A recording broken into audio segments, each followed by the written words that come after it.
Ինքը չի ուզի ես համբույրի տեսարան նկարվեմ, դու չես կարող ինձ արգելել, նայեցիր, տեսար, որ քեզ եմ նայում, ասում ասենց մի հատ մունաթով չափեցիր, պտտվեցիր, գնացիր։ 3 տարի մեծ է Սերիկից, ծնողները ինչպես արձագանքեցին։ Հայրական խանդը շատ մեծ էր։ Քո սիրածիուտը ես էլ եմ վերել այդ Էրիկին կասես։ Կինոներում էի տեսել մեկ էլ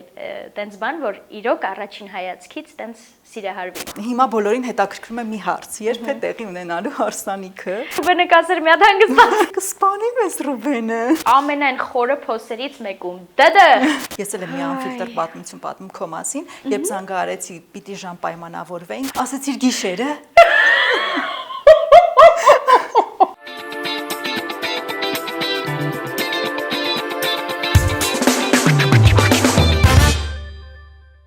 Ողջույն առանց ֆիլտրերի, այսօր զրուցելու ենք դերասանուհի, երգչուհի Էլեն Սաֆարյանի հետ։ Էլեն, ողջույն։ Ողջույն Անիկա։ Շատ շնորհակալ եմ, որ ժամանակ գտար, թողեցիր նկարահանումներդ ու եկար մեզ մոտ հյուր։ Ես եմ շնորհակալ, որ ինձ ուշացած հյուրընկալեցիր։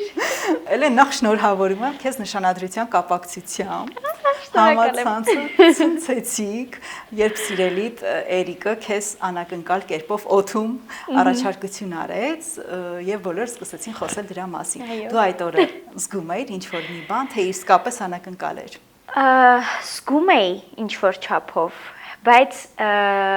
ուզում էի շատ ենթադրություններ չանեմ, որ եթե չլինի չհիասթափվեմ, որովհետև ես գիտեմ, որ ինքը ամառն էր ուզում առաջարկությունն անել, տենց էինք քննարկում խոսում, որ լավ կլինի, տաք կլինի, հավես կլինի, բայց տենց չդիմացավ եւ շուտ արեց առաջարկությունը, բայց 50-50 էր, համ ուզում էի երևի ինչ որ արդեն սպասում էի, զգում էի, բայց համ էլ ասում էի, չէ, հաստատ չի լինի,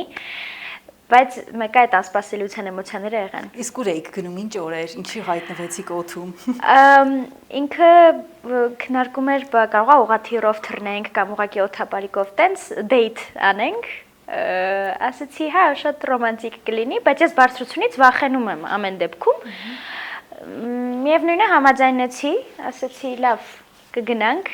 ոնց կուզես, եթե կազմակերպել ես, օքեյ, ուրեմն գնանք։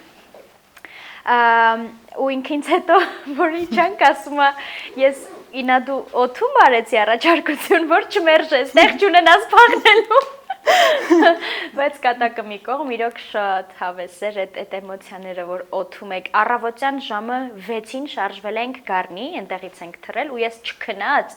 ճանապարհին ասում եմ թե մեզ պետք էր գնալ առավոտ շուտ քնեի գոնե ուրիշ ժամ լիներ բայց այդ ժամին պետքա լիներ այդ եղանակային պայմանները եւ այլն ու ես տենց մունաթով ճանապարհին գնում եմ ու ինչ իմանամ որ հեսա ինչա սպասում հա ռոպեներ անց առաջարկություն է անելու ու տենց չգիտեմ աննկարագրելի էմոցիաներ էր Էլեն մինչ այդ դու եւ Էրիկը հայտնվեցիք Խազերի Կարմիր գորգին եւ բոլորի ուշադրությունը սևեռեցիք ձեզ վրա հետո սկսեցին քննարկել լուսանկարներ հրապարակել արդեն կայքերը կպատմես ինչպես սկսվեց ձեր սիրո պատմությունը Էրիկի մասին պատմես Ուրեմն մենք մի ընդհանուր ծանոթ մարդու հարսանիքին տեսնում ենք իրար ու ինքը առաջին հայացքից սիրահարվել է ինձ ես այդպես նկատեցի դա, բայց որ ասեմ ես էլ եմ առաջին հայացքից սիրահարվել, սուտ կլինի, ես ուղղակի տենց ուշադրություն շատ չէի դարձնում, որովհետև շատ է եղել ես հասկանամ ինչ որ մեկը տենց ինձ հավանել է կամ ուշադիր է, բայց հետո քայլ չեն արել կամ վախեցել են կամ փոշմանել են, ես մտածեցի հերթական ինչ որ տենց պահի սիրահարված մեկն է, բայց ինքը ամիսներով պայքարեց կոնկրետ եմ, որ ամեն կերպ ես իրան մերժել եմ, նշեմ նաև, որ ես 3 տարի մեծ եմ իրանից, ու ես մտածում էի, չի ստացվի էլի, ուղղակի չի լինի, բայց տենց, երբ որ անցավ ժամանակ ես հասկացա, որ ինքը իր բոլոր այդ քայլերով ռոմանտիկ, ես ինչքան մերժում եմ, միևնույն ասենց համառորեն, ասում եմ շանս դուրս գանք գոնե, ճանաչենք իրար, հետո դու կորոշես, հա, թե չէ, նույնիսկ ուրիշ քաղաքներ հյուրախաղերի էի, ներկայացումով գնացել էինք, ինքը ամեն քաղաք ծաղիկներ էր ուղարկում, ես ընց եմ որ ասում եմ, էլ ինչ անեմ, որ ես տղան եմ, որ ամենտեղ գալիս ինձ գտնում էր, ես անունը դրել էի մանյակ, ասում էի, բայց բարի մանյակ ես, դեմքդ բարի է, այդպես։ Հենց այդ համառությունը գրավեց, հա, իրականում հա, ու այդ ինձ օգնեց, որ հասկանամ ինքը լուրջ է տրամադրված ու իհարկե պետք է հանդիպել, հասկանալ, ճանաչել իրար ու մի օր հասկացա, որ ինչ որ ոգևորվածություն կա արդեն, որ նկարահանումից հետո իրան պետքա տեսնեմ, դա արդեն երևի մի ամիս էր ֆուլ, որ իրար հետ դուրս էինք գալիս ու հասկացա, որ հա, ոնց որ իմ մոտ աստիճանաբար իմ մոտ էլ այդ սիրահարվածությունը գնալով ուժեղացավ ու այդպես Դու մի քանի տարի առաջ նշում էիր, որ հեշտ չես սիրահարվում, ինչը քեզ գրավեց ու դու հասկացար, որ հենց ինքն այն մարդը, ում հետ կարող ես երջանիկ լինել ու կյանքդ կապել։ Բացի այդ ռոմանտիկան, որ կա, հա, այդ թիթեռնիկները, այդ սիրահարվածությունը, ինքը շատ հատկանիշներ ունի, որոնք ես գնահատում եմ ու ինձ այդ ամենը օգնել է, որ ես զգամ, որ ես իմ մարդն է, օրինակ իր հանգստությունը, որովհետև ես անչափ էմոցիոնալ մարդ եմ, մեր հարաբերություններում ես կրակն եմ, ինքը ջուրը, ինքը ինձ միշտ հանգցնում է, ինքը շատ իր տարիքից ոնց որ շուտ մեծացած լինի, հա, հասուն է, նույնիսկ իր կողքը մեկ-մեկ ես եմ ինձ երեխա զգում, ինչ որ հարցերում էլի, ինքը շատ համբերատար է, շատ հանգիստ է, նույնիսկ կռվել չի լինում հետը, չգիտեմ, որ չի ստացվում, ինքը հանգիստ իմ հետ խոսում, ամեն ինչ քննարկում, մենք իրար հասկանում ենք, աջակցում ենք, ու ես դա իր մեջ շատ գնահատեցի, որ ինքը ոչ թե ինձ սիրահարվելուց ու հետասնկերություն անելուց հետո ուզում է ինձ փոխի, շատ տղաներ են, չէ՞, տենց անում, որ հետո արդեն կողակցին ասում են, ինչ անի, ոնց անի ու փոխում սարքում են լրիվ ուրիշ աղջիկ։ Ինքը դա չարեց ու ես շատ գնահատեցի, որ ինքը ընդունեց քեզ այնպեսին, ինչպեսին դու կաս։ Հա, լրիվ ես իր մոտ շատ հանգիստ եմ ինձ զգում ու հարազատություն եմ զգում շատ։ Բացի այդ սիրուց, բացի այդ ռոմանտիկայից, նաև այդ հարազատությունը կա, որ ես այդ մարդու հետ լրիվ ինձ ապահով ու հանգիստ եմ զգում ու մեզ այնքան լավ է իրար հետ, մենք արդեն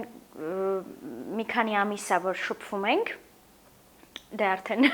որ նշանադրված ենք, լինում են չէ զույգեր, որ էմոցիաները շատ են սկզբում, հետո ինչ որ սովորում են իրար, հոգնում են, չգիտեմ, տարբեր դեպքեր ա լինում, մեզ մոտ ոնց որ հակառակը լինի, աստիճանաբար ոնց որ ավելի կապվենք իրար հետ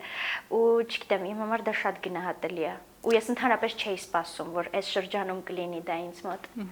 Ինչպես ընդունեցին ծնողները եւ հայտնեցիր, որ ինչ որ մեկը կա արդեն քո կյանքում։ Մամաս,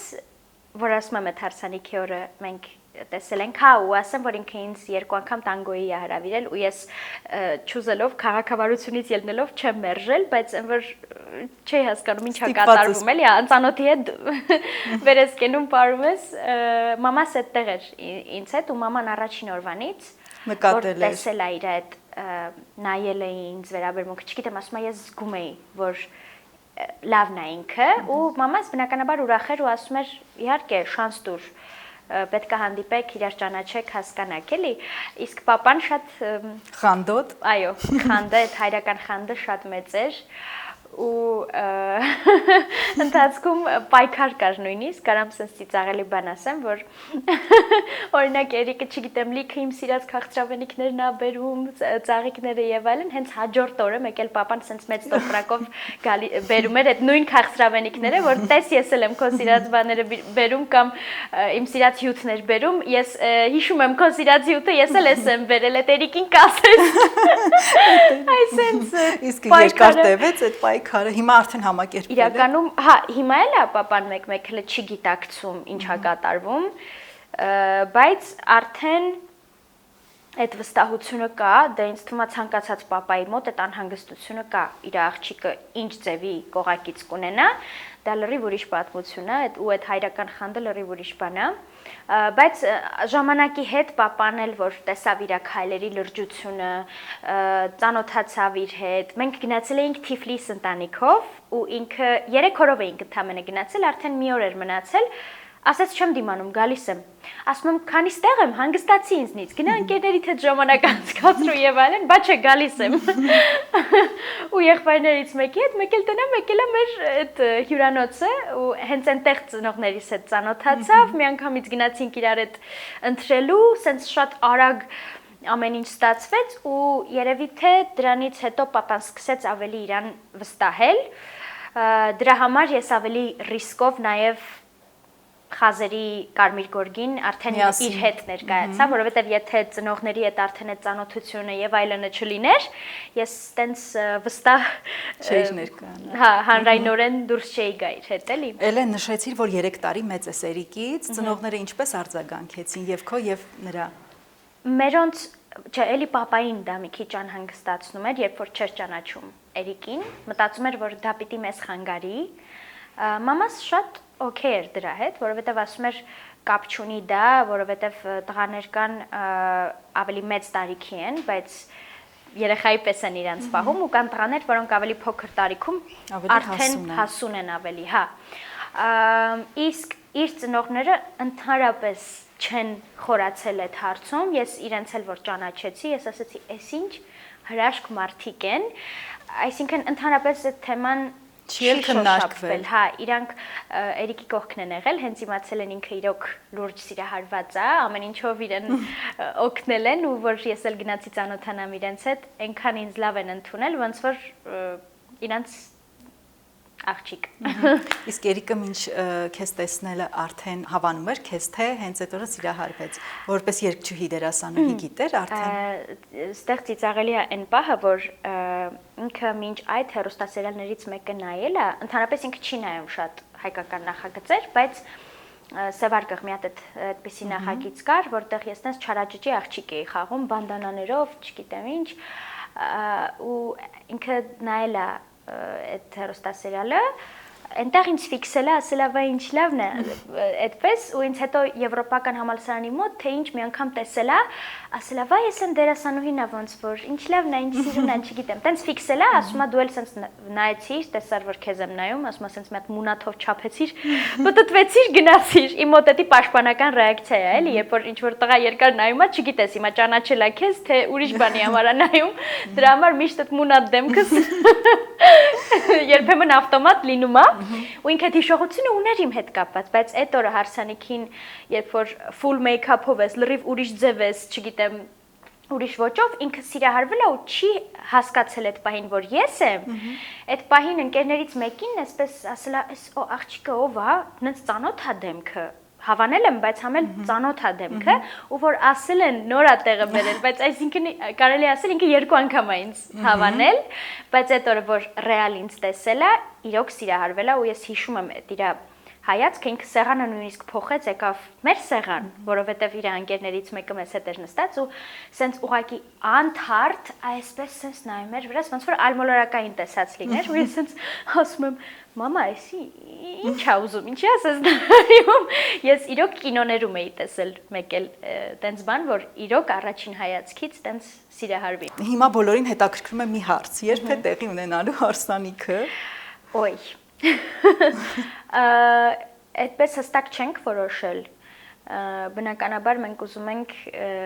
շուտ լինի այդ ամենը, որովհետև զգում ենք, որ պատրաստ ենք, բայց համել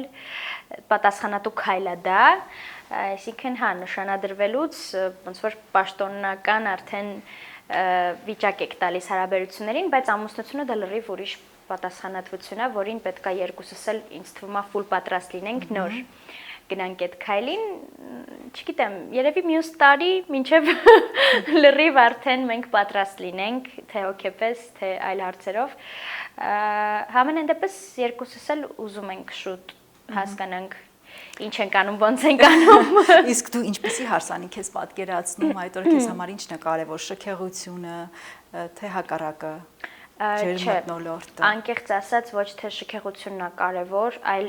անմիջականությունը այդ ջերմությունը, որ ես իրոք անկեղծ ուրախանամ, լինեն նենց մարդիկ, ովքեր իրոք սրտանց ուրախ են իմ համար, եթե անկեղծ լինեմ, շատ մեծ հարսանիքներ հայկական չեմ սիրում, բայց չգիտեմ ոնց կլինի, միգուցե մենք էլ հենց տենց հարսանիք անենք, իրականում դեռ ոչ մի բան տենց հստակ չենք որոշել, բայց չգիտեմ, ես ավելի շատ սիրում եմ, հա, բնականաբար այդ հարսի շորիկը, սիրուն այդ օրը կյանքի ամենակարևոր օրերից է աղջկա համար, ուզում ես սիրուն լինես, ուզում ես հիշես այդ օրը միշտ, ամեն ինչ իդեալական լինի, բայց կարծում եմ ես ավելի շատ կկենտրոնանամ այդ օրը ընտիր ուրախ հիշողություններով պահպանելու վրա, հա, այդ էմոցիաները, որ ամբողջ կյանքում հիշես, ուրախանաս, դա ավելի կարևոր է իմ համար, քան այն որ ընկնես ամեն դետալի հետևից, որ վայ, սա մեկին սրանով զարմացնեմ, տենան ինչ դեկորա, չգիտեմ ինչ, տենց հայերը տենց բնավորություն ունեն իրականում։ Ցուցադրական։ Հա, դա ես չունեմ, իհարկե կուզեմ սիրուն լինի իմ հարսանիքը, բայց որ ասեմ տենց ամեն դետալի հետևից տենց գժի պես հաստատ չեմ խորանալու, էլի ես։ Իսկ դու այն աղջիկներից ես, ովքեր երկար ամիսներով ընտրում են հարսի զգեստը, հետո մտածում են սանրվածքի մասին, հետո փոշմանում են, թե ավելի հանգիստ ես այդ։ Ես, հա, ավելի հանգիստ եմ։ Ինձ թվում է ես ընդհանրապես միշտ եղել եմ սենց, որ վերջին պահին եմ լիքը բան որոշել, կարևոր որոշումներ միշտ վերջին պահին եմ կայացնում։ Ինձ թվում է այս դեպքում էլ այնպես չի, ես տենց ամիսներով գլուխ կկոտրեմ, վայ սա, վայ չէ սա, վայ չէ սա։ Ես գիտեմ, որ կուզեմ տեսքս լինի էլեգանտ, տենց ոնց են ասում, մինիմալիստական, բայց նաև շքեղ, այդ միջինը, այդ երկուսի, հա, կուզեմ, որ շատ ճճացող չլինեմ, բայց համ էլ շքեղ լինեմ։ Ինձ թվում է հասկացար ինչ նկատի ունեմ, Կոհեզիան նման։ Հա, կլասիկ, այն որ ասում են timeless, այն որ միշտ ժամանակի մեջ է ու չի այդ ոճը կուզեմ, հա, այդ չհնացող ոճը, չեմ ընկնի հաստատ տրենդների հետևից։ Գիտես, ասում են, որ զույգերի համար երկու փուլ կա շատ կարևոր, մեկը նախահարսանեկան պատրաստությունը, մյուսը տան վերանորոգումը, եթե այդ երկու փուլը հաղթահարում են, ուրեմն ոչինչ չի բաժանի։ Այս նախահարսանեկան արարողությունը ձեզ մոտ ոնց արդեն հասցրել եք նյարդայնացնել իրար, թե։ Չէ, մեզ մոտ այդ process-ը չի էլ սկսել դեռ։ Ես ասում եմ, ուղղակի այնքան սպոնտան ստացվեց այս մեր նշանադրությունը, իր առաջարկությունը։ Ես նույնիսկ տենց քննարկումներ չեք ունենում։ Նշանդրեքն էլ չեմ սիրում, որ իմաստը չեմ հասկանում ես նշանդրեքի։ Նու իմ կարծիքով անիմաստ է, ուղղակի ինձ թվում է ինքը շտապեց, որ այդ պաշտոնական վիճակը տա մեր հարաբերություններին, բայց որ ասեմ տենց հիմիկվանից նստած մտածում ենք, բայ ոնց ենք անելու, բայ ոնց չէ։ Դեռ չէ, մենք հենց նոր ենք գիտակցում, որ այս պահը եղավ։ Հեսա մի քիչ որ անցնի զգամ մոտենումը այս շրջանը, նոր պանիկան կսկսի, բայց հաստատ իմ ու իր հետ տենց խնդիր չի լինի, որովհետև ես գիտեմ էլի իր այդ հանգիստ բնավորությունը, հենց ինքը տեսնի, որ ես անիմաստ պանիկա եմ անում, ինքը հաստատ ասելու է մի հատ հանգստացի, ինչ ես խորացել, ամեն ինչ նորմալ է, ոնց միշտ է անում։ Այնպես որ չեմ կարծում մեր մոտ այնց դժվար կլինի, էլի այդ փուլը, չնայած բոլորի մոտ էլ մի քիչ ստրեսային է, բայց իր հետ ինձ թվում է հեշտ կլինի։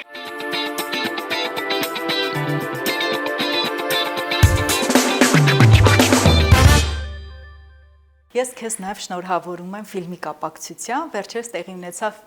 Թունելից 13 կիլոմետր հեռավորության վրա ֆիլմի պրեմիերան Ռուբեն Եսայանի բեսթսելերի հիման վրա նկարահանված, որտեղ խաղում ես գլխավոր հերոսուհիներից մեկին, Անիին, եւ դու նշեցիր պրեմիերայի օրը ասացիր, որ երբ առաջին անգամ երբ կարդացի գիրքը երազում էի Անիի կերպարը խաղալ։ Ինչպես ստացար առաջարկը Ռուբենից ու առաջին արձագանքդ ինչպիսին էր։ Ես առաջարկ չեմ ստացել,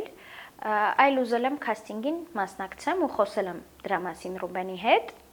Ես մտածում եի, պիտի ասես ես որոշել եմ, որ ես պիտի խաղամ։ Իրականում իմ գլխում որոշել եմ, որ պիտի խաղամ, բայց որ այդպես ասեի, Ռուբենը կասեր մի հատ հանգստացի։ Ես իրան դիմել եմ ոչ որպես ընկեր, այլ ինձ հետաքրքրել է ոնց կարող եմ ես էլ բոլորի պես գրանցվեմ, մասնակցեմ եւ ինքը ասել է դե որ մտերիմ ենք, իմաստ չկա էլի, մեյլով բան, տենց գրանցվեմ գնամ, էլի, իհարկե բոլորի հետ ամբողջ process-ը անցել եմ քաստինգի, այսինքն ընդամենը չեմ գրանցվել, բայց նորմալ ամեն փուլով քաստինգին ու շատ երկար է տևել իրականում քաստինգը, մենք 3 ռեժիսորի հետ երևի անցել ենք ու հետաքրքիր է, որ մի 2-3 կերպարի ինձ դիտարկել են, բայց միշտ ամենա իմ սրտովը եղել է Անին։ Իհարկե ֆիլմը, քանի որ չեն կարող ներառեն այն ամենը միևնույնն է ինչը գրքում է, շատ մարդիկ ովքեր չեն կարդացել գիրքը կարող է չհասցնեն ֆիլմը դիտելուց լրիվ ճանաչել կերպարներին, բայց նախ ժայռից ընկնելու տեսարանը, որ ես չասեմ, չէ, կսպանի մեզ Ռուբենը։ Այս մասը կկտրենք։ Բայց ես հեսա հարցը դե որտեղ, նու հիմնականում գիրքը բոլոր մարդիկ համարյա կարդացել են, բայց շատ էպիկ պահ կա գրքում Անի հետ կապված, Անի կերպարի հետ կապված, ովքեր կարդացել են կիմանան, ովքեր չեն կարդացել, շուտով կիմանան ֆիլմը դիտելուց, ես երբ որ պատկերացրի հետ ոնց են այդ տեսարանը նկարելու, ինքը իմ համար շատ sense ոգևորիչ բառ էր, որ ես Անի կերպարի վրա հաստատվեցի, ես արդեն ոգևորված էի այդ էպիկ տեսարանը ոնց ենք նկարելու։ Շատ ծանր ու էմոցիոնալ տեսարանների դե։ Շատ, ու ես մտածում էի ոնց ճիշտ փոխանցեմ էմոցիաները, այնտեղ վախը եւ այլն, այնպիսի էմոցիաներ են այնտեղ, որ դու պիտի հավատացնես հեռուստադիտողին, որ իրոք այդ ամենը քո հետ կատարվում է, ինչ որ կատարվում է։ Բացի դրանից Անին շատ համեստ, այսպես խելոք, բարի աղջիկ է, իսկ ես իրական կյանքում sense շատ վառ աշխուժ աղջիկ եմ, sense շատ խոսացող եւ այլն, չգիտեմ, գիրքը կարդալուց ես պատկերացրել եմ Անին ու պատկերացրել եմ ոնց կխաղայի։ Դրա համար, չգիտեմ, ես ուրախ եի, որ ամեն դեպքում հաստատվեցի հենց Անին։ Գիտես այդ տեսարանի մասին, որ դու արդեն սփոյլեր էիր անում, բայց դրա մասին չենք խոսի, որովհետև Ռուբեն Եսայանը մեզ չի ների երբեք, բայց ես ուզում եմ դու ասես, թե ներսումդ ոնց հաղթահարեցիր, որովհետև ես հետո տեսա, որ դու անգամ սթորիներ ես տեղադրել, որ դուք երկար փորձեր եք արել այդ տեսարանի համար։ Ուրեմն ցանկացած տեսարան, որը իր մեջ ներառում էր, այդտեղ չգիտեմ, կռիվ, ինչ որ սպանություն, շատ տեսարաններ են, հիմա սպոյլեր չեմ անում, բոլոր կերպարները համարյա ունեն այդպիսի տեսարաններ։ Մեզ հետ կար Կասկադյոր, աղվանը, ով որ մեզ հետ ցանկացած տենց տեսարան, ինքը կոնկրետ շարժով ամեն ինչով դնում էր, այսինքն չկար ոչ մի բան, որը մտածված չէր, լինի դա դանակով խփել, լինի դա իրար խփել, որտեղ փախնել ոնց, այդ ամեն ինչը որպեսզի ճիշտ նայվեր եւ լոգիկայի մեջ, մենք արել ենք աղվանի հետ։ Ինչքան ժամանակ եք աշխատել այդ վտանգավոր տեսարանների համար։ Մի ամիս, տենց շաբաթը երևի մի անգամ, երբ որ մենք տեսնվում էինք համարյա ամեն օր սցենարը միասին, բոլորս կարդում էինք ռեժիսորի հետ միասին, Ռուբենի հետ միասին, նաեւ մի օր ֆիքսում էինք եւ անպայման փորձում էինք նման տեսարանները եւ ես հիշում եմ, որ կար այդ մտավախությունը, որ արդյոք ռեալիստիկ կլինի ու ես կկարողանամ այդ կռվի տեսարանի ընթացքում այդ էմոցիաները ճիշտ փոխանցեմ, որ հեռուստադիտողը իրոք մտածի Անին հիմա սենց վտանգի մեջ է, սենց բաներ է լինում իր հետ ու լարված նայում էի ես պրեմիերայի ժամանակ, որ տեսնես ոնց է այդ տեսարանը ստացվել ու ասեմ, որ շատ դրական արձագանքներ եմ ստացել, նաև գիտեմ, որ լիքը մարդիկ ազդվել են նույնիսկ այդ տեսարանից, նու ոչ միայն այդ տեսարանից, բայց կոնկրետ մեր այդ կարևոր տեսարանի հետ կապված ես միայն լավ ու դրական արձագանքներ եմ ստացել ու հասկացել եմ, որ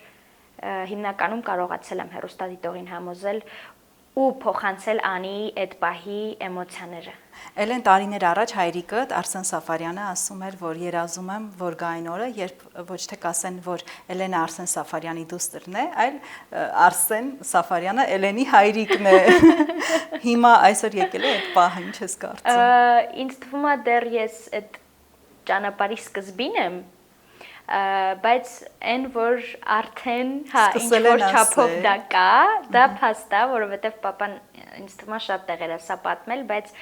այն պահը, որ օրինակ իրան մոտենում են, չգիտեմ, թեկուզ խոսելու երկրպագուները կամ նկարվելու կամ ինչ որ բան, ինքը այսօր չերս ինձ միշտ ասում է, որ անպայման ինձնից են խոսում, ու նույնիսկ Ամերիկայում համերգից հետո եղել է, որ ինչ որ կանայք մոտեցել են, սկսել են 5 րոպե ինձնից խոսալ, վայ մեր Անայիսը իմ եթե ես կրկին բարեմի այո հերոսուհու անունն է սկսել են այդ նախագծից խոսալ գովալ վերջում ասել են դու ես լավ երգում տղա ջան պապան sense ծիծաղելով այդ պատմում բայց ասում է այդ պահին ես նենց հպարտություն զգացի կարծում եմ այս պահին պապան իրոք ինձ շատ աջակցում է ու ուզում է որ իմ այս ճանապարհը լավ շարունակվի ու ես սովորեմ, ավելի իմ վրա աշխատեմ, ես էլ ինձ թվում է դեռ շատ տեղ ունեմ, միշտ կա տեղ աշխատելու քո վրա, եթե սենց ոլորտում ես, հա, դրա համար, հա, արդեն կա այդ զգացողությունը իր մոտ, արդեն իր մոտ կա այդ զգացողությունը ու կա այդ պահը, որ ես տեսնում եմ, որ ինքը իրեն լավ ազգում, երբ իրան կարան մոտենան ինձնից խոսան, ինչ-որ լավ բաներ ասեն, բայց կարծում եմ դեռ շատ անելիքներ ունեմ, որ ես տեսնեմ այդ հպարտությունը պապայի մոտ լիովին։ Երբ նոր էիր դու կարիերատ սկսում, հայրիկդ այդքան էլ կողմ չէր, որ դու գաս այդ ոլորտ, որովհետև հասկանում էր ներսից գիտեր բոլոր դժվարությունները։ Հիմա երբ արդեն հաջողություններ ես գրանցել, վերաբերմունքը փոխվել է արդեն որոշակի։ Հա, պապան իրականում մի օր մենք խոսել ենք դրա մասին, ես գիտեմ, որ ինքը մտածել է ես էմոցիոնալ այդքան կայուն չեմ ու ուժեղ չեմ լինի միգուցե ու որպես պապա մի քիչ վախեցել է որ ես չկարողանամ այդ հաղթահարել։ Հա, էմոցիոնալ առումով դերասանուհիների, երգչուհիների կյանքը մի քիչ դժվար է։ Հա,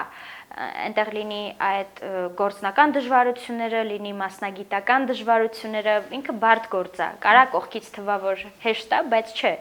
Այդ գործն էլ իրա դժվարություններն ունի շատ ու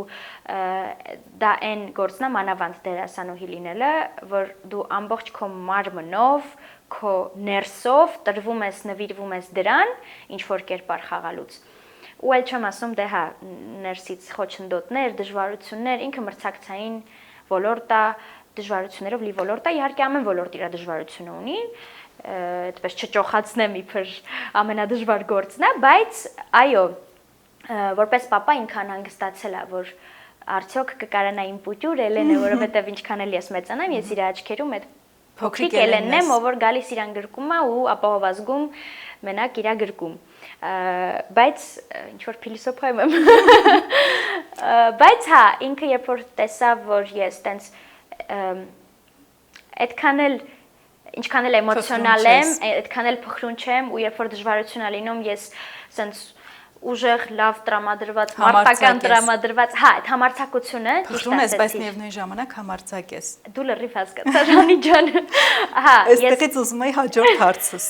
ուղղել, որ առաջին հայացքից քեզ չճանաչող մարդիկ կմտածեն նոր գեղեցիկ, քնքուշ էակ, փխրուն, բայց իրականում դու շատ ուժեղ, համարձակ ու ինքնավստահ ես։ Ինձ հետաքրքիր է եղել է մի պահ, որ կասկածես, մտածես այս բարդ փուլը միգուցե չկարողանամ հաղթահարել։ Եղել է երաժշտական մրցույթից հետո որ մասնակցեցի, ես դեռ պատրաստ չէի։ Եղել է պահ, որ ես այսպես նստել եմ, ասել եմ՝ մի րոպե, կարող է իմ համար չի, կարող է, բայց դա տևել է շատ կարճ։ Որովհետև այդ ինքնավստահությունը, որ ասեցիր, փոքրության մոտ եղել, ինչքան էլ ես ցույց չեմ տվել, ես իմացել եմ, որ ինչքան էլ դժվարություն լինի, կասկած լինի, վախ լինի, ես ուզելու եմ զբաղվել արվեստով, ես ուզելու եմ կապ ունենամ այս ոլորտի հետ, ես սիրում եմ երգը, ես սիրում եմ կինոն ու ես իմացել եմ փոքրուց, որ ինձ ոչ մի բան չի կանգնեցնելու։ Դրա համար ես հիշում եմ այդ կարճ պահը, որ ես մի փոքր սենց կասկածամիտ էի ինքս ինձ վերաբերվում, շատ արագ ես ոտքի կանգնեցի, գնացի վոկալի, սկսեցի մշակել ձայնս, աշխատել իմ թերությունների վրա ու սենց ավելի մեծ սենց թափ եկավ այդ ինքնավստահության իմ վրա, որ հակառակը ես ավելի պիտի ուժեղանամ։ Այսինքն այդ քննադատությունները, որ եղան, ես հիշում եմ նաև հատուկ դասանից հետո եղան, երբ բոլորը սկսեցին խոսել, որ քանի որ Արսենի դուստրն է դրա համար է նկարահանվում, եղան նաև վատ մեկնաբանություններ, անձնական վիրավորանքներ եւ այդ քննադատությունները դու կարողացել ես օգտագործել օգուտ քեզ ու հիմա երբ հետ ես նայում հետաքրքիր է ինչ ես սովորել այդ ընթացքից թեև շատ բարդ է եղել քեզ համար որ ասեմ կոնկրետ մեկնաբանությունների առումով կամ մարդկանց ենթադրությունների առումով ինձ բարդ է եղել, չէ։ Ինչի չէ, որովհետև ինձ մոտ բարդ պահ եղել է մենակ այդ ինքս ինձ թերագնահատելու պահերը, հա, բայց դա եղել է մի անգամ երևի, ես այդ փուլը շատ արագ անցել եմ։ Իսկ ինչ վերաբերում է հասարակության կարծիքներին, եթե կա առողջ քննադատություն, ես դա միշտ ասել եմ, papan էլ է ինձ ասել, որ ես տենց նայեմ։ Եթե առողջ քննադատություն է, ես կարամ դա հաշվի առնեմ ու աշխատեմ իմ վրա, որ ավելի լավը լինեմ։ Բայց եթե դա անձնական վիրավորանք է, եթե կպնում են մարդու արժանապատվությանը, ուղակի տեղը վիրավորում են, ես լուրջ չեմ վերաբերվում տենց մեկնաբանություններին, ես հասկանում եմ, որ այդ մարդը այնքան իր կյանքից գոհ չի, հա, բավարարված չի, չգիտեմ, որ ինքը ժամանակ է գտնում մտնի ինչ որ մարդու վիրավորի անծանոթ իրեն, ու ես հասկանում եմ, որ այդ մարդիկ ինձ չեն ճանաչում, իրանք չգիտեն, կողքից տենց հեշտ է թվում, հա, կողքից երևում է, որ papan տենց ձեռքս բռնել է, տարել է ինչ որ տեղեր, չի եղել տենց բան, ու դա ես գիտեմ, դա գիտի իմ ընտանիքը, դա գիտեն իմ ընկերները, ու ես ապացուցելու բան չունեմ ոչ ոքի, ես դա հասկացել եմ շատ արագ ու հասկացել եմ, որ պետք էլ չի ես այսպես կոտորվեմ, որ բոլորին դա ապացուցեմ։ Այն մարդիկ, ովքեր, այո, ինձ հետևում են ու տեսնում են, ես ինչից հետո ինչ եմ անում, ինձ կտեսնեն ու կգնահատեն որպես Էլեն։ Ու կտեսնեն, որ papas իմ տեղը չի խաղում, չի երգում, իմ սխալներով ու ճիշտ քայլերով հանդերձ, այդ ամեն ինչը ես եմ անում, ոչ թե papan։ Դրա համար ես երբեք տենց շատ չեմ նեղվել տենց վիրավորանքներից կամ սխալ մեկնաբանություններից։ Ես միշտ ֆիքսվել եմ դրականի վրա, որովհետև դրականը միշտ ավելի շատ եմ ստանում իմ հեռուստադիտողից կամ հանդիսատեսից։ Շունչ թատրոնի 25-րդ ժամը ներկայացման ժամանակ դու առաջին անգամ բեմ բարձրացար, պրեմիերայի օրը ներկա էր նաև հայրիկդ, մայրիկդ եւ վերջում երբ ես մոտեցա շնորհավորեցի, հարցրեցի ոնց էր, գիտես ինչ ասաց հայրիկդ, ասեց ես ավելի շատ հուզված էի, քան Էլենը ու ասում եմ ես իր հետ հավասար խաղում էի այդ դերը։ Լարված ամեն էմոցիա խաղացել եմ։ Այդ դու երբ գիտեիր, որ նրանք նստած են դահլիճում, ինչ էր ներսումդ կատարվում, որովհետև ֆիլմում ավելի հեշտ է, դու առաջին անգամ բեմ էիր բարձրացել թատրոնի բեմ, որտեղ շփում ունես հենց հանդիսատեսի հետ։ Որ ասեմ, ընտանիքիս ներկայությունը տենց առանձին ինձ ավելի է հուզել, չէ, որովհետև առանց այն էլ դա իմ առաջին պրեմիերան էր, բեմի վրա ներկայացում, առաջին փորձ, ես արդեն այնքան հուզված էի, որ եթե մի հատ էլ ֆիքսվեի առանձին այն փաստի վրա, որ ընտանիքս էլ է նայում, ես ընդհանրապես դուրս չէի գա բեմ։ Դրա համար ես տենց ինձ անջատել էի ու ես ընդհանրապես մի հատ տենց բան ունեմ, որ երբ որ բեմ եմ դուրս գալիս, ուղղակի սենց վարքյաններ առաջ ես Էլենն եմ, բայց հենց ես բեմ եմ դուրս գալիս, միանգամից ես կոնկրետ ներկայացման մեջ Ջենիսն եմ ու ես միանգամից դառնում եմ Ջենիսը։ Ես մոռանում եմ, որ այդտեղ մարդիկ կան։ Իհարկե ինձ այդ էներգիան սենց ահռելի, սենց մի հատ էներգիա է գալիս բեմում խաղալը լրիվ ուրիշ զգացողություն է, իսկ էկրանի դիմաց նկարահանվելը լրիվ ուրիշ էմոցիաներ է տալիս։ Ու հա, հանդիսատեսից այդ էներգիան ինձ գալիս է, բայց ես այդ պահին չեմ կենտրոնանում, որ սենց նայեմ ով է նստած, ինչ ոնց, որովհետև ես ուղղակի այդ պահին հավատում եմ, որ ես Ջենիսն եմ ու ես ցույց եմ տալիս, ավելի շատ ապրում եմ իր ապրումները ու բեմի վրա ես այդ պահին իրոք Ջենիսն եմ ու ես չեմ կենտրոնանում իմ որ հարազատն է նստած կամ ինչ, որովհետև ես այդ պահին Էլենը չեմ։ Իսկ վերջում ինչ ասացին, երբ տուն գնացիք, մամաս այնքան տպավորված էր, երևի ժամերով անընդհատ խոսում էր ներկայացումից ու կերպարիցս, papan էլ սենց ինչ որ անհասկանալի էմոցիաներ էր, մեկ լուռ էր, մեկ ինքն էլ էր մասնակցում, բայց ժամանակի ընթացքում ես հասկացա, որ իրանք ուրախ են, որ ես դա էլ փորձեցի, ու այդպես ինձ թվում է բոլորիս համար էլ այդ օրը լրիվ ուրիշ էմոցիաներ էին ու հիմա մերոնք շատ են ուրախանում, որ մի տարի անցել է, բայց դեռ sold out ներկայացումը այդպես սեանսերը ամեն ամիս համարյա խաղում ենք։ Ասում են, որ ով մեկ անգամ լրջորեն վարակվել է թատրոնով, անբուժելի է։ Քեզ մոտ ինչ վիճակ է այդ առումով։ Դե ես նշեցի, որ բեմում խաղալը լրիվ ուրիշ էմոցիա է, բայց որ ասեմ ես թատրոնը ավելի շատ եմ սիրում, քան կինոն, դա սուտ կլինի։ Այսինքն ես օրինակ այս պահին խաղում եմ կոմերցիոն այդ ներկայացման մեջ, որովհետև ես հասկացել եմ այդ պատասխանատվությունը, բայց կերպարը շատ դուրս եկել է ու ասել եմ ես պիտի հաղթահարեմ այդ։ Դե պիտի ավելի բարձր խոսաս, ավելի շատաշարժ ամեն ինչը բեմում այդ մասշտաբը լրիվ ուրիշ է, քան այդ էկրանից։ Դրա համար ուղղակի դա ինձ մարտահրավեր էր, հա, որ ես պիտի դա անեմ։ Ու ես միևնույն է, Ջենիսին շատ սիրում եմ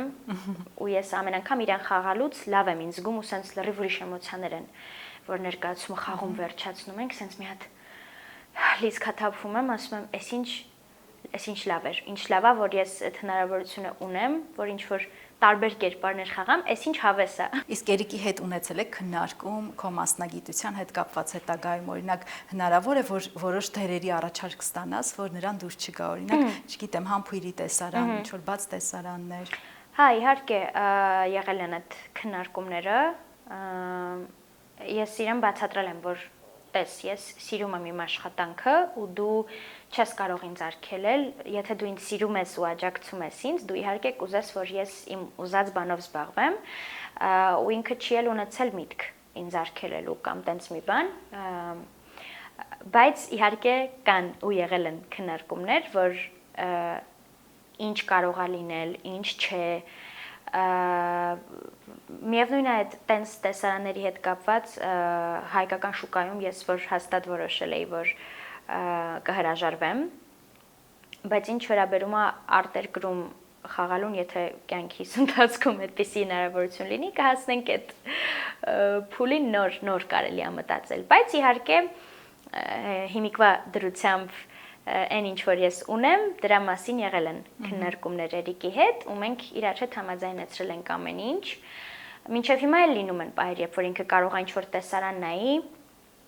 խանդի կամ ինչ-որ տենց պահեր ունենանք, ես էլ իրան նստում բացատրում եմ, որ ես այդ պահին ձևացնում եմ, ես այդ պահին Էլենը չեմ, ես ուրիշ մարդ եմ ու դա դժվար է բնականաբար այն մարդուն բացատրել, որ ձեր ոլորտից չի ու չի հասկանում, որ դուք հիմնականում այդ ռոմանտիկ տեսարանների վրա ծիծաղում եք, հետո նորից լրջանում խաղում եք։ Ես այս վերջերս իրան կանչեցի իմ նկարանումներից մեկին, ավելի ճիշտ տեղ պիտի գնայինք, ինքը ասեց, հա, մինչև այդ գամ նայեմ, ու ես շատ ուրախ էի, որ ինքը եկավ նայեց, որովհետև եկավ նստեց ու հենց տենց ինչ որ ռոմանտիկ տեսարան էր,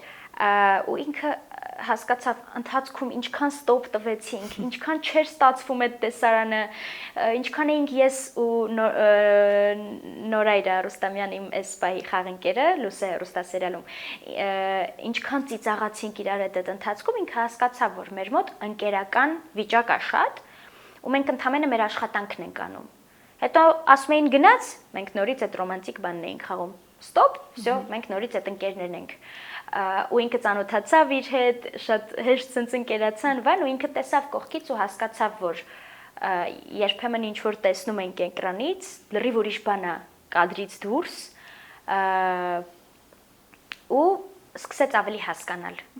Դու նշեցիր հայկական շուկայի համար չեմ նկարահանվի բաց տեսարաններում, տարբերությունը որն է, եւ կասես Երիկը ինչ մասնագիտություն ունի, նաեւ նշեցիր, որ ոլորտի հետ ընդհանրապես կապ չունի։ Ընդհանրապես։ Դե ինչ վերաբերում է համբույրի տեսարանին, ես կողմ եմ, եթե այդ ամենը սիրուն է, տեղին է, ու ֆիլմը գեղեցկացնում է այդ պահով, եթե ճիշտ պահին է լինում ու ճիշտ ձևով, ուղղակի ես գիտեմ, որ հայ հասարակությունը մի քիչ դժվար է անցալում նման բաները, իսկ դու ուզած չուզած, երբ որ Հայաստանում ես դերասան, պետք է հաշվի նստես, միևնույն է, ինչ որ չափով պիտի հաշվի նստես, իսկ արտերկրում դա ուրիշ ձև են անցալում, բայց ինչ վերաբերում է անկողնային տեսարաններին եւ նման ավելի բաց տեսարանին, դրանց ընդհանրապես ես կատեգորիկ դեմ եմ, ավելի շատ այստեղ համբույրի տեսարանի մասին էր խոսքը, բայց Հայաստանում հիմա շատ են նկարահանվում բաց տեսարաններով ֆիլմեր, քեզ դուր չի գալիս դա, այսինքն էսթետիկ առումով չես հավանում, այնինչ մատուցվում է, դա է պատճառը, թե դու ինքդ չես ցանկանում։ Չէ, եթե ես դիտում եմ Օրինակ Սելավին եմ հիմա դիտում Հինա Խոջամիրյանի հետ նոր հեռուստասերիալը ու շատ հավանում եմ էսթետիկայի առումով ու այնտեղ կան այդ բաց տեսարանները ես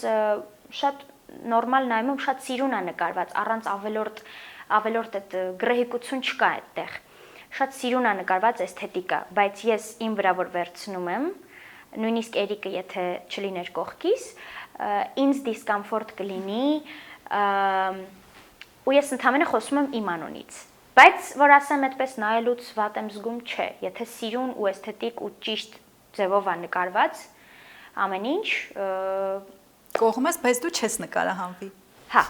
Էրիկի մասին պատմի ինչ մասնագիտություն ունի եւ ինչ տեսարանից նա կհրաժարվի, այսինքն թույլ չի տա որ դու նկարահանվես։ Դե հասկացանք, բաց տեսարանների մասին չենք խոսում։ Դե միայն այդ թեման է եղել, որ ինքը չի ուզի ես համբույրի տեսարան նկարվեմ, դա նորմալ է, ես իրեն հասկանում եմ եւ չէ էլ պլանավորում այս բային տենց տեսարանում նկարվեմ, բայց ես չեմ ասում դա վատ առումով էլի, այնպես չի որ քննադատում եմ այն դերասանուհիներին, ովքեր նկարվում են, ապրեն իրանք, ես ընդհանրապես չեմ քննադատում էլի, ես ուղղակի իմ անունից եմ խոսում, ինչն է ինձ կոմֆորտ, ինչը չէ եւ այլն։ Էրիկը այս բային ուսանող է կառավարման բաժնում ես ուղղակի չեմ ուզում շատ ինֆորմացիա իր մասին ասեմ ինքը այդքան էլ չի սիրում։ Չի սիրում հանրային լինել։ Հա, որ իմ համար ինքը հա գալիս է այդ իվենթներին եւ այլն, բայց ինքը իրականում չի սիրում շատ ուշադրություն իր վրա։ Տենց փորձեմ ուղղակի տենց հայկերտ ասեմ, հա, ինքը դեռ ուսանող է։ Համալսարանում։ Այդպես բայց իրեն բիզնեսի ոլորտն է ավելի շատ հետաքրքրում այդպես, բայց ոչ շոու բիզնեսի։ Հա, մեր ոլորտի հետ ընդհանրապես կապ չունի, իհարկե ինքն էլ է սիրում կինո նայել, երգեր, տարբեր երգեր ենք քննարկում, իհարկե մեր ճաշակները շատ տարբեր են, բայց հա, այդպես հասկանում է ու հիմա ավելի է փորձում ինքը իմ աշխարհ մտնել, ինքը փորձում է հասկանա ամեն ինչ, իրան հետաքրքիր է շատ էս ամենը, բայց ինքը կապ չունի։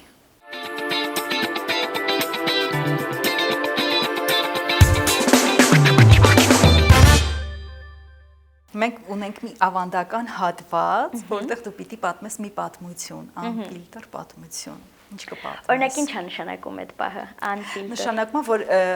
չես կեղծում պատմությունը, ինչպես կա, այդպես ներկայացնում ես եւ քչերն են լսել դրա մասին։ Այսինքն առաջին անգամ կպատմես կամ շատ քեզ մտերիմ մարդիկ միայն գիտեն դրա մասին։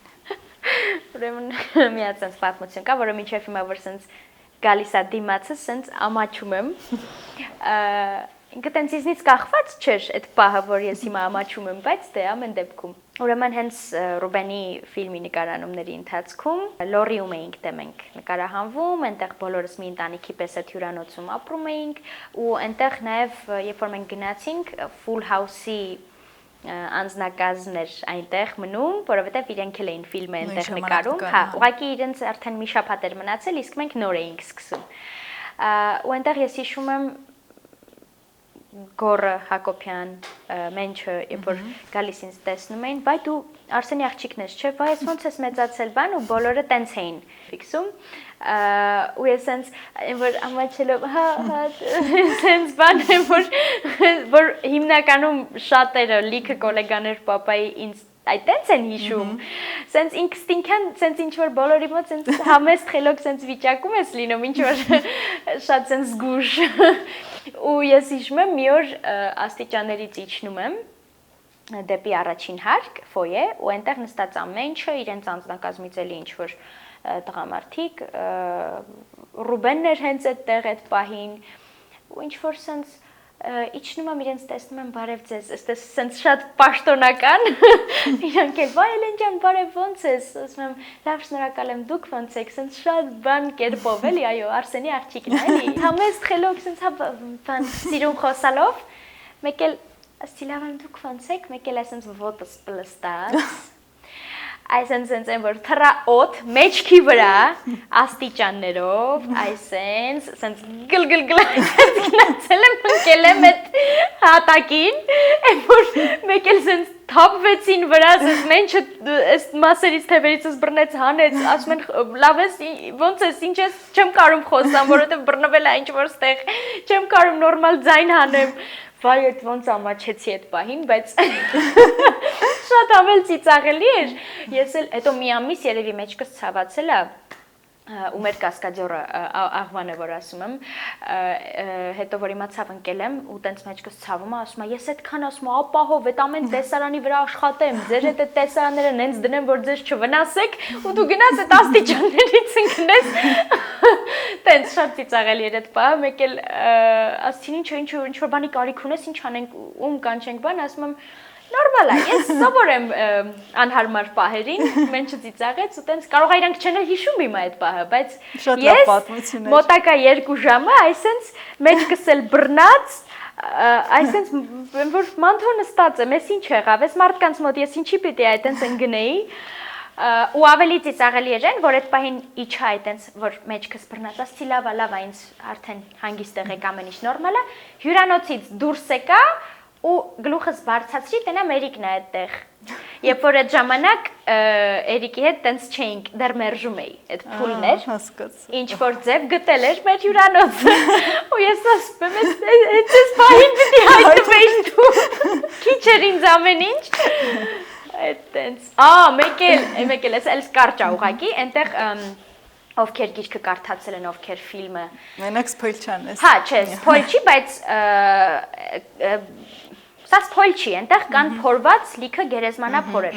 Այդպես է, գերեզմանափոսեր։ Գերեզմանափոսեր, այո։ Գերեզմանափոսեր, հա։ 14 հա։ Կան փորված այդ փոսերը ու իրոք փորված էին այդ փոսերը, մի անգամ գիշերային նկարահանում էր ու ես չէի ֆիքսել, որ մենք հենց այդ լոկացիան ենք գնում ու սենց լրիվ մութ, հա։ Ու ես չեմ ֆիքսել, երևի ասել են չեմ լսել կամ անուշադիր եմ եղել, չեմ լսել, որ հենց այդ փոսերի մոտ ենք մենք գնում ու այնքան սիմվոլիկ էր նախ այդ պահը, որ հենց այդ կերպարների համար է փորված փոսերը ու ես գնում եմ սենց շատ վստահ պայուսակով բանն էլ հեռախոսի լույսն էլ չեմ միացնում սենց քայլելով գնում եմ իմ համար մեկ էլ ամենայն խորը փոսերից մեկում դդը ասեն սա հողը ամբողջ հողը լցվում է բերանս քիթը սենց է որ մինչև հասկացա ինչ կատարվեց սենց կանգնեցի տենամ փոսի մեջ եմ վայ այդ ինչ պահ էր այդ համ սիմվոլիկ վախենալու որ ֆիլմում էլ իրենց համար է փորված համել եմ որ ասում եմ այս ինչ կատարվեց ու սենց կանգնել եմ գլուխս ամենակ երևում այդ վային տեխնիկական անձնակազմից մի տղա անցավ օգնեմ ասում եմ հա հողոտ գնացել եմ բոլորին սենց մեկված պատմում եմ ծանր ազդեցություն ա ունեցել ֆիլմի նկարահանումները քեզ վրա ես էլ եմ մի անֆիլտր պատմություն պատմում քո մասին երբ զանգահարեցի պիտի ժամ պայմանավորվեինք ասեցի Էլեն ջան ժամը 4-ին հարմար է դու գիտես ինչ հարց տվեցիր ասեցիր գիշերը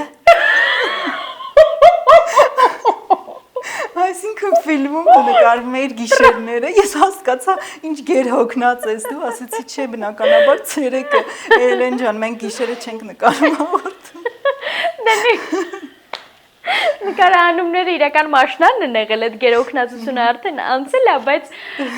ինձ թվում է ավելի շատ այդ բային ուղղակի անջատված եմ եղել եւ չքնած ու ես էլի նկարահանման էի որ դու ինձ զանգեցիր սենց ասի ամեն դեպքում ճիշտ է գիշերը հա այնտեղ շատ էր գիշերային նկարահանումները տենց որ խախտվում էր միանգամից ռեժիմը ցերեկը քնում էինք գիշերը գնում նկարահանման շատ հետաքրքիր էր բայց իրոք այդ process-ը լրիվ ուրիշ էր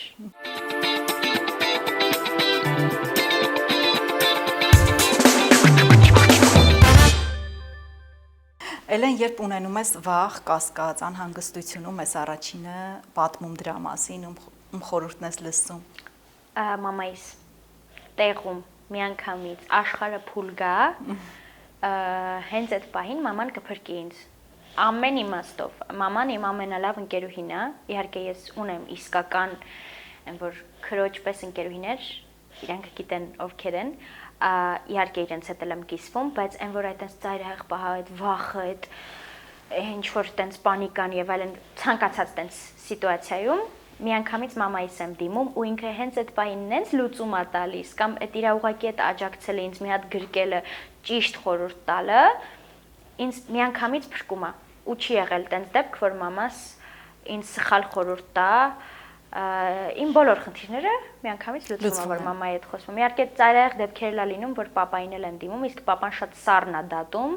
ու սենց չոր լուծումներ է տալիս բայց երբ որ շատ էմոցիոնալ եմ ու ուզում եմ այդ էմոցիոնալ տեսանկյունից էլ մի հատ մեկը ինձ հասկանա անպայման մամայի հետ խոսում եմ անպայման իսկ եղբորդ հետ ինչ հարաբերություններ ունես նա էլ էր խանդում սկզբում որ առումով խանդում Էրիկի հետ կապված ինքը մինչև հիմա եղբորս հետ շատ մտերիմ եմ ինքը դե 18 տարեկան է հիմա փոքր ժամանակ իրար ծեծում էինք ատում էինք բայց հիմա այն որ իմ կեսն է չգիտեմ այն որ ամենամոտ մարդն է երևի ես չգիտեմ շատ կապված եմ իր հետ ինքն էլ իմ ու բնականաբար իր հետ եմ ես շատ կիսվում ինքն էլ իմ կամ ցանկացած հարցում ինքը ինձնից փոքր է բայց անպայման ինձ իր կարծիքն էլ է հետաքրքիր լինի դա մասնագիտական առումով կամ ինչ-որ բան ցույց տամ սենց անեմ Արտուր թե նենց անեմ ինձ անպայման իր կարծիքն էլ է հետաքրքիր իր համար էլ իմ կարծիքն է հետաքրքիր իսկ ինչ վերաբերում է Էրիկին ինքը սկզբում սենց են որ չէր համակերպվում բայց Էրիկին շատ է հավանել հենց սկզբից վստահել է ու հիմա իրանք շատ են ընկերացել ասենք հիմա Էրիկը գալիս է մեր տուն մենք երեքով ես Էրիկը Արտուրը եղբայրս միասին նստում ասենք կոմեդիա ինչ որ կինոներ ենք նայում իրար հետ շատ հավես է անցնում ու իրանք առանձին էլ եթե իրանք գնան իրար հետ սուրճ խմելու կամ ինչ որ իրար հետ ժամանակ անցկացնեն ես գիտեմ իրանք իրար հետ շատ հավես է ու իրականում իմ համար դա շատ կարևոր էր ու շատ եմ գնահատում, որ Էրիկը իմ ընտանիքի անդամների հետ տենց լավ լեզու գտավ ու բոլորը իրեն սիրեցին, ինքն էլ իրենց։ Ինչի համար ես դու ամենաշատը շնորհակալ։ Այս շատ լավ հարց է մի րոպե, պետք է լավ պատասխանեմ։ Եթե շտապում եք կներեք մի րոպե։ Չէ, կարող ես մտածել։ Ես ամեն ինչի համար եմ շնորհակալ։ Ամենաշատը իհարկե ընտանիքիս համար, որ առողջ են իմ կողքին են ու սենց հրաշք ընտանիք ունեմ ես ամեն օր եմ շնորհակալ դրա համար, բայց նաև այն ամենի համար եմ շնորհակալ, ինչ ես ամեն օր ունեմ, ամենայն փոքր բանը, փոքր հնարավորությունը, փոքր վայելքները, որ ես ունեմ, որ գիտեմ շատ մարդիկ ունեն դժվարություններ ու չունեն այն ինչ ես ունեմ, ես ամեն օր փորձում եմ շնորհակալ լինել։ Նույնիսկ հետաքրքիր է, որ ես հարցը տվեցիր իմ հեռախոսի էկրանին, այս պահին անգլերեն գրած է grateful, որ ես դա ինձ հիշեցնի, որ ես չեմ ասում հենց դա է հիշեցնում, բայց ամեն օր իմ համար դա շատ կարևոր է, որ ես երբ որ մի րոպե նստեմ բողոքեմ, ես հիշեմ ես ինչքան բան ունեմ, որի համար պետք է շնորհակալ լինեմ։ Շատ մարդիկ Ես հիշում եմ մի ընկերուհի ունե, ես էլ ասեմ, ինձ թվում է կարևոր է, որ իմ հետևորդներից էլ նայեն իմանան։ Մի ընկերուհի ունե, ում հետ այս պահին չենք շփվում, ինքը անընդհատ բողոքում էր, լացում էր, ինչի ես ավելի շատ չունեմ, ու ամենայն, չգիտեմ, լինի դա գումարի առումով, լինի նենց թեմաներով, հա, այսինքն անընդհատ դժգոհում էր, չնայած ինքը ամեն ինչ ուներ ուրախ լինելու համար, Դրա համար ինչի եմ ասում, միշտ կարաս ձգտես ավելի լավին, բայց չպիտի մոռանաս, որ մարդիկ կան նույնիսկ քո ունեցածը չունեն, ու պիտի ամեն օր շնորհակալ լինես։ Դրա համար իմ համար դա շատ կարևոր թեմա է։ Ես ամեն օր եմ շնորհակալ ամեն ինչի համար, որ ես ունեմ։ Ես էլ եմ քեզ շատ շնորհակալ քո անկեղծրույցի համար, մեր անկեղծրույցի համար եւ հաղորդման վերջում դու պիտի խոստանաս, եթե իհարկե ցանկանում ես, որ հարսանիքը վստահելու ես Թերթեմ Life-ին, էքսկլյուզիվ լուսանկարները։ Հենց նոր պայմանավորվեցինք։ Մի հատ պաշտոնական ինձ թվում ավելի լավ է։ Էրիկը դեմ չի լինի, հուսամ, քանի որ ուշադրություն չի սիրում։ Չէ, արդեն այդ գոնե այդ սոցիալական կայքերի առումով սովորել է։ Ես էլ եմ շնորհակալ։ Վերջում մի անֆիլտր լուսանկար միասին։ Okay, ուր ենք նայում։ Այստեղ։ Առանց ֆիլտրերի այսօր զրուցում էինք դերասանուհի երգչուհի Էլեն Սաֆարյանի հետ։ Ես իմ արտաքին տեսքի համար ուզում եմ շնորհակալություն հայտնել ԼՈՒՄԵ գեղեցկության սրահին, Դիմահարդար Մերին եւ Վարսահարդար Վարդանին։ Ինչպես նաեւ շնորհակալություն եմ հայտնում Մովա ֆոտոստուդիային նկարահանումներն այստեղ իրականացնելու համար։ Իսկ մենք կհանդիպենք արդեն հաջորդ անգամ։